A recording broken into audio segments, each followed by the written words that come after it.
President Biden has turned the Gaza genocide into a photo op for himself. Ursula von der Leyen, who's one of the key supporters of the genocide, is now trying to clear her name. She's a bona fide war criminal. It's not for no reason that Claire Daly in the European Parliament calls her Frau Genocide, or as I prefer to call her, the Nazi princess. Now let's get down to the facts. There's no problem with getting food and medicine to the periphery of Gaza. There are hundreds of trucks which are ready to go in. It doesn't change anything one whit if there is a floating pier on the water periphery of Gaza. That's not the problem. The problem is getting the food and the medicine from the periphery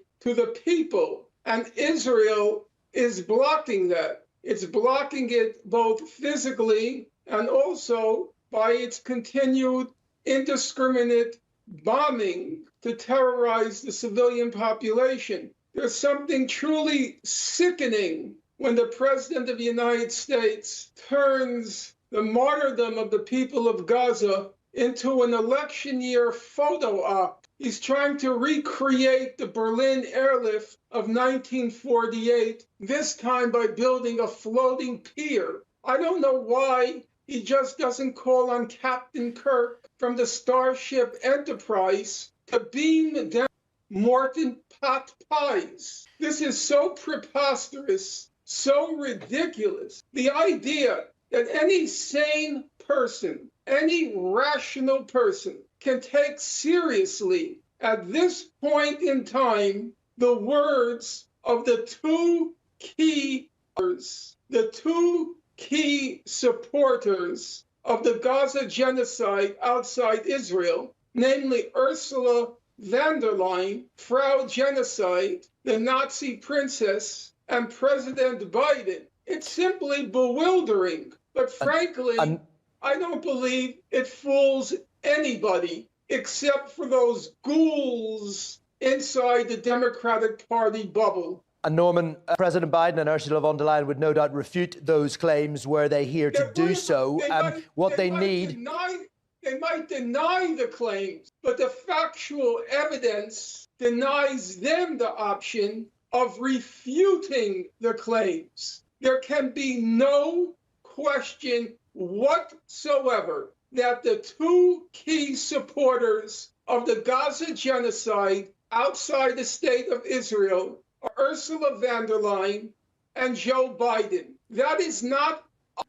for debate. That is not controversial. That is an irrefutable fact. And clearly what the people of Gaza need right now, Norman, is humanitarian aid in huge amounts. And therefore, what is needed is a diplomatic solution to try and establish further abilities to get that aid into Gaza. Do you hold any positive hopes of a diplomatic solution? No, I do not. Because Israel is determined, it's determined either to ethnically cleanse Gaza, turn Gaza into a wasteland, or to dispose of physically every living person, every sentient being in Gaza. And the United States will not exert the force to stop it. So I cannot say optimistic about a diplomatic settlement, but we should be clear on the facts. Number one, there is no lack of food or medicine earmarked for the people of Gaza. It's there. It doesn't require a floating bathtub.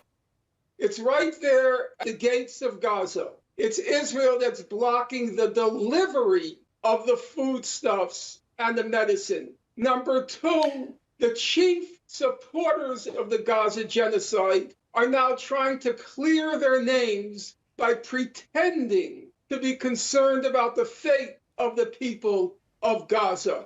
And Norman, just while we have you briefly, you said back in 2020 that you'd given up on Gaza, much as it pained you. You'd spent enough of your life documenting and chronicling the plight of the people of Gaza, and that, much as it pained you, you felt you had to therefore turn your back on it and move on with your life. How do you feel about Gaza and the future of Palestinians? It would be a sin against man and a sin against God to turn your back on the people who have suffered relentless martyrdom by a heartless and at this point pathologically sick occupying power